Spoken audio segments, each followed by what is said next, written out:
In today's video, I'm going to teach you how to comment on tasks in Asana. By the end, you'll know exactly where to add updates, how to keep your team in the loop, and how to make your comments clear and actionable so work moves forward smoothly. First, open the task you want to discuss. In your project or My Tasks list, click directly on the task name. This opens the details pane, usually on the right side of your screen. Think of this pane as the task's home base.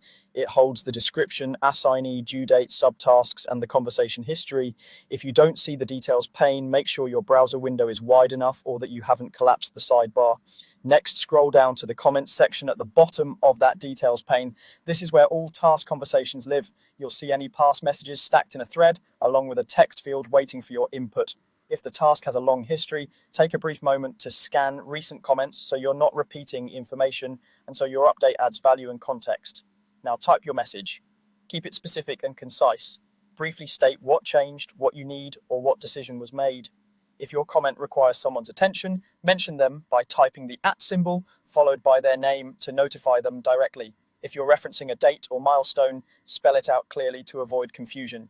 Be mindful of tone and keep it professional. Comments become part of the task's record, which helps with accountability and future reference. If your update replaces previous information, say so explicitly, like updating the timeline or supersedes my last note. Clear structure helps teammates understand what to do next without hunting for details. When your message is ready, click the comment button to post it. If you prefer a quicker workflow, press Ctrl+Enter on your keyboard to send immediately. Once posted, your comment appears in the conversation thread, and the task's assignee and followers are notified according to their notification settings. That means your update reaches the right people without extra emails or meetings. Give the thread a quick glance to confirm your comment looks correct and is placed at the end of the conversation. That's all it takes. Open the task, go to the comments section, type your note, and post it. With these simple steps, you'll keep communication centralized, decisions documented, and your team aligned in Asana.